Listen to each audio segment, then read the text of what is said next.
Alright, so welcome back everybody. So for this video, I'm going to show you guys how to play Sonora. It is a flicking and right game, okay? So in this game, we'll be flicking from this area, depending on what side of the board we are sitting at, okay? And every round, these will be taken out, basically, and it will be rotated 90 degrees.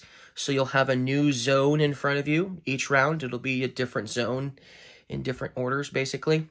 But anyways, so there are 4 zones, and you're going to be scoring you're going to be able to write down various things based on this board here, based on where you have particular numbers, okay?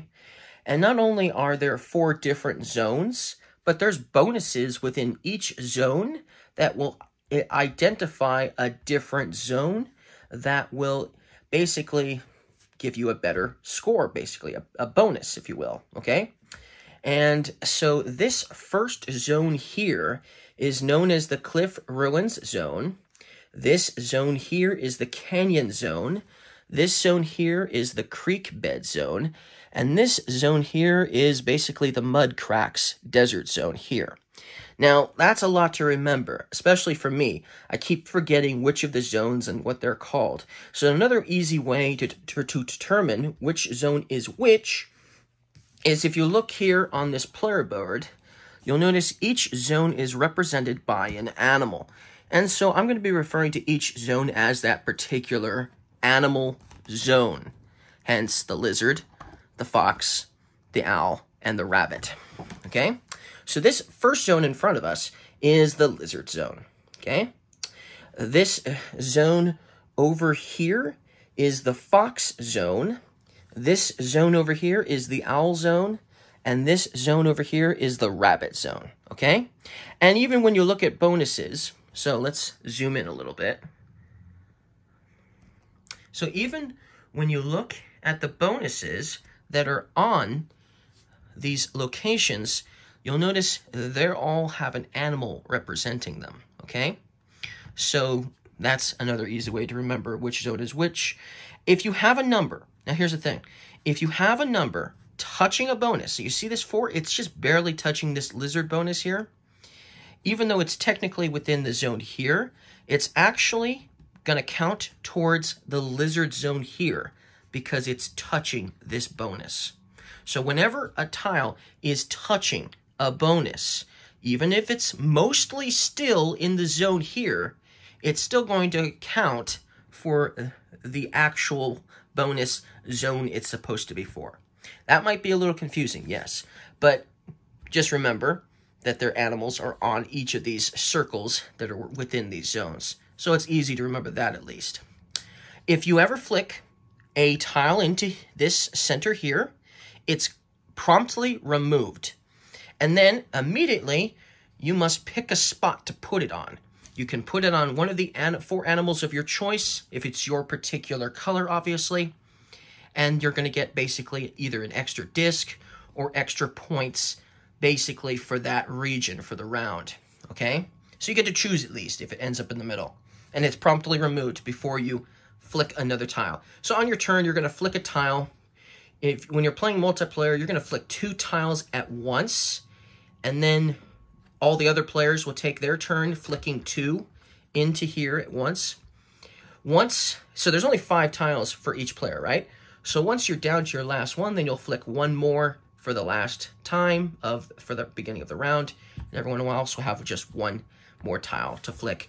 It's up to you which of these tokens, you want to flick. It's up to you which order to do them on. It's entirely up to you.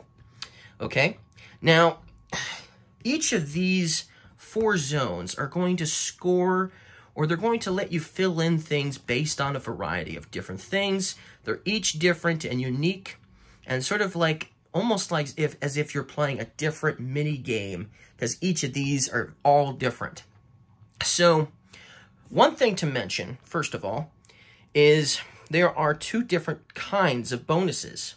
So you'll notice this rabbit here, which is upside down, has a ×2 on it. You'll notice this fox, it doesn't have a ×2 on it. In fact, this fox up here, which has the 2 3s, which will move out of the way, you'll notice it also does not have a ×2 on it. So basically, what that means is instead of counting 2 times, so if this number 2 was on the rabbit, then it would turn into a 4 because you're going to sum up your total with the bonus for the rabbit.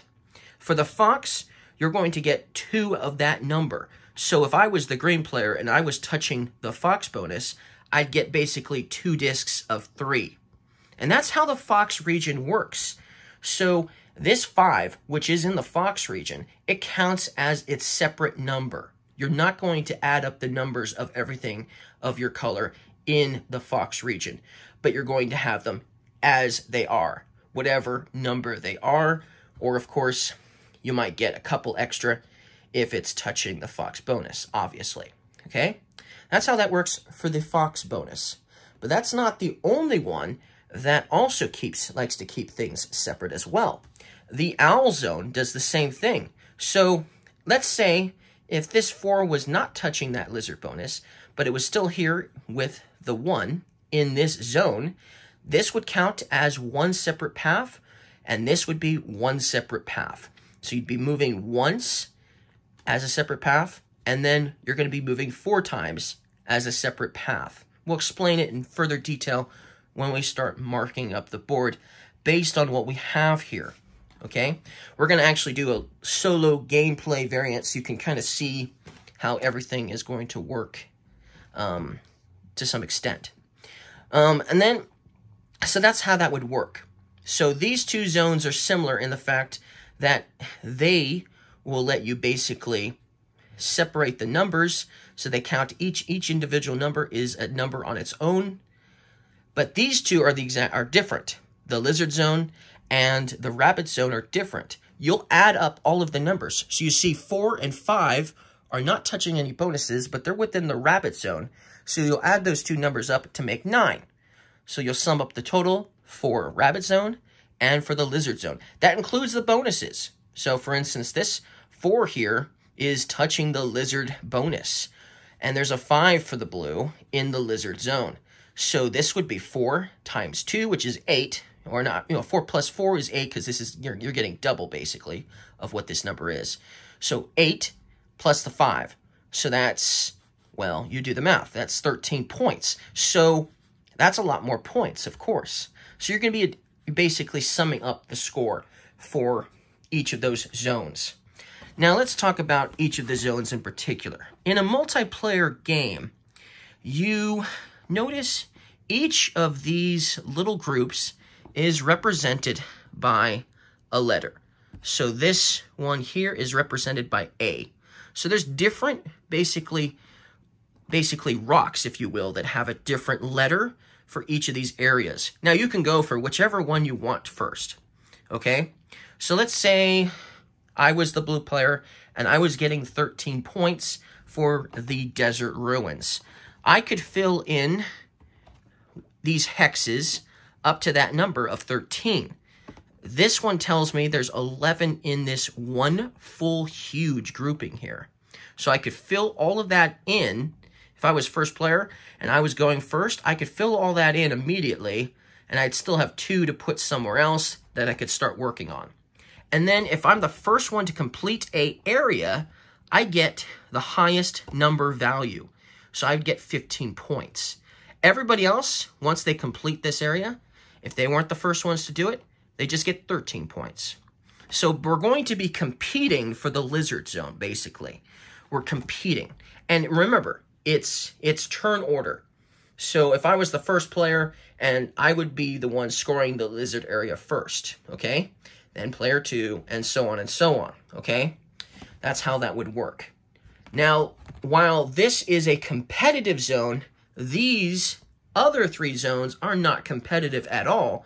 So after you take care of filling in and taking care of your scoring for the lizard zone here, you can all do your own zones simultaneously based on what you have. So you don't have to worry about, which one to choose first, yada yada, as long as the lizard is the first one taken care of. So that's how that's going to work. But yeah, you're gonna fill in basically these hexes for points. Okay. The fox phase, you'll notice we have 5 numbers, 1 to 5, which is the numbers on the discs, right? So if you only had a 1 in the fox area, you'd get to draw in this particular shape or this one square here. Now, you'll notice there's a square that's already outlined here. So you always have to start on this side of this crossword puzzle-like board here. But and whatever you fill in or whatever you draw out, because you're going to be drawing basically lines around these boxes. So whatever you draw on the lines is going to have to be touching these 4 squares here first. So like, for instance, if I only had a 1, I could start here and fill in these 2 squares here because they're touching this one. You can't overlap squares, okay, or anything like that. So, but they have to be touching what you put down. So then later I could branch off and fill in other squares as long as they obviously equal this size of shape. Now the 2 is like that, the 3 is like that, the 4 is like that, and the 5 is like that. They can be rotated. So, for instance, I could put this exact shape down on this board like this, because as long as it's within this variant, okay? Same thing with that and that and that, okay? So, like I said, you can rotate them how you're going to basically draw lines around these squares, okay? So you're going to be drawing lines. And if you have multiple discs, like let's say you had a 5 and a 3 and a 2, then you're going to do the 5 separate from the 3. But then remember, they have to still be touching after you put the 5 in, or whatever number you decide to do first. It's up to you.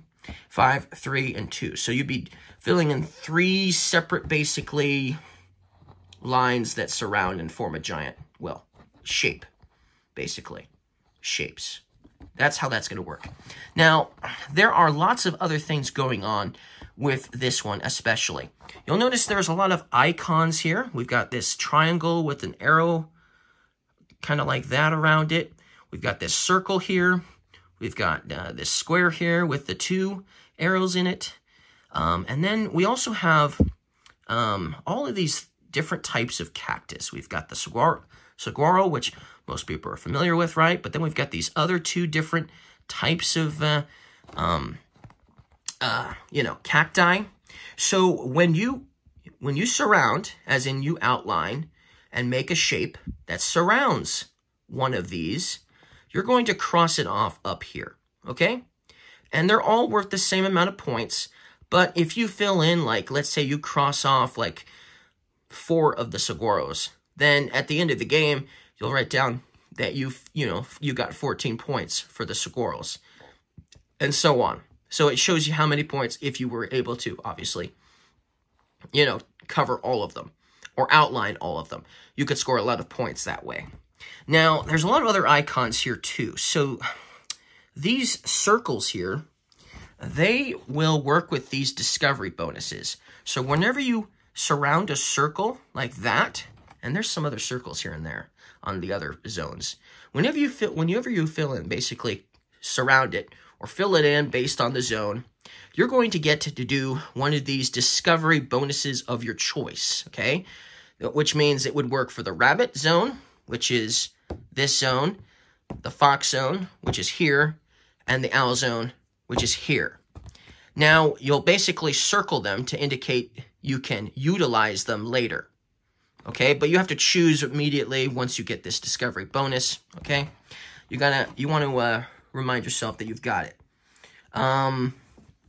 Yeah, that's right. Yeah, okay, so then that's how that would work. And then you could do it right away, or you could save it for later. Of course, you'll cross it out if you end up using it, so you know you've utilized it. But what it's going to let you do is let you do a bonus, basically a bonus turn, if you will. So if it's a fox that you're taking care of, it's going to let you fill in this exact shape for free. So that's if you get one of these bonuses and decide to use it for the fox, you'd get a 4 shape. For the other 2, it's going to be a 5. And I'll explain that 5-point thing later. But that's how that would work if you you know, surround the discovery bonuses. If you surround this one here, the square, which are these, of course, you'll circle it to indicate you've got it. And this is a swap bonus. Swap bonuses will let you swap out numbers of your color. So for instance, I could do this. That would be allowed. I could swap that out like that. Okay? So if I want a higher number for a particular zone, I could use a swap bonus to take care of that. If I have one of these bonuses, these triangle bonuses, I can use that to reflick a tile. So maybe I don't like one of the tiles in a certain spot, and I would like to try to get it on a bonus. I can reflick it. And I can reflick as many bonuses that I have. I can reflick it as many times as I want, but as long as I have the bonuses to utilize. But yes, ooh, that worked out. I got the 4 on that too. So now I'm getting to get that bonus instead. So that makes it an 8, which is awesome for the rabbit. But basically, that's how these bonuses are going to work. They're for when you surround or cross off or something. But for this, it's when you outline those bonuses. Okay, so over here for the rabbit, you're going to add in your total value number. So let's look at a rabbit zone here. The rabbit zone is here. So we have a 5 and we have a 2 in the rabbit zone. So we would multiply that as 2. And don't forget, as 7. And don't forget, this is also the rabbit zone. So that's an 8 because it's 4 plus 4. So that's 8. So 7, 8, so 15 points, basically. And I don't think I'm missing any other bonuses. So that would be a total of 15 points that I could now utilize for the rabbit zone. So basically, I could see each of these numbers would indicate I'd be using a percentage of that 15 number. So if I decided to choose this one here, I would cross out the 2 and draw a line connecting this starting area to that 2, okay? That would leave me with 13 points to utilize. So then, for instance, I could go down here and use this one, which would connect this, and that would give me 8 points still to spend. Then I could come up here and cross out the 4, which would still leave me with 4 points to spend. Then, if I wanted to, I could come up to here where this 3 is, and that would utilize the 3 points that I've spent. So now I've connected this line, this line, this line, and this line, and this line, okay? Which also connects this line and this line as well. So that surrounds this weird colored cacti, this same colored cacti, and this blue one here, okay? Okay, so I'd have those bonuses at the end of the game to utilize. So that's awesome. For every one of these that you have, which is right here, right? You get 4 points. So that would give me 4 points at the end of the game. These two, which I've also surrounded, would get me 4 points in total because they're worth 2 points each. So 2 points, 4 points, and if you ever get these green ones, that's 6 points for each one. Now you're probably wondering, what am I going to do with the last point? Because none of these are ones. Well, then you just choose one of these boxes here to put basically an X in, and if you can complete one of these columns, then you get that icon bonus, okay? Cool, right? So that's how that's going to work. Obviously, there's also some other bonuses here. So there's that bonus. Once again, there's some discovery bonuses. There's a fox bonus and an owl bonus, for instance. So there's other bonuses you could potentially surround, like over here, for instance. Then there's the owl zone. Now, let's look at the owl zone. So the owl zone right now, it just has a 1, right? Just a 1. So that 1 disc on its own would just allow me to circle that first circle because I'm only moving 1 space from the start spot, which is here. So I would circle the 1. At the end of the game, I'd get 1 point for the owl zone if that was the only circle I had.